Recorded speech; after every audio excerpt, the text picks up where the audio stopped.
Python matplotlib plot hist2d with normalized masked numpy array.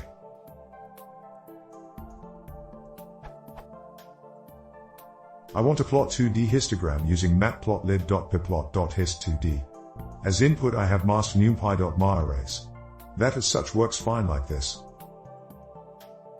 However, if I want to normalize the arrays, so I get values always between 0 and 1, using the normed equals true keyword like this, I get errors.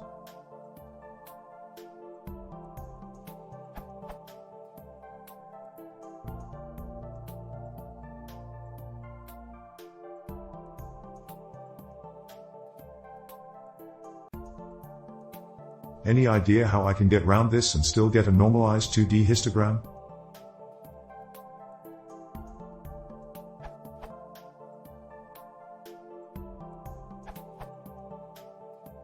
It's because of the pin. It doesn't go well with normed equals true. Removing pin, or set it at 0, will make it work. If you do need to filter, you can consider using numpy's 2D histogram function and masking the output afterwards.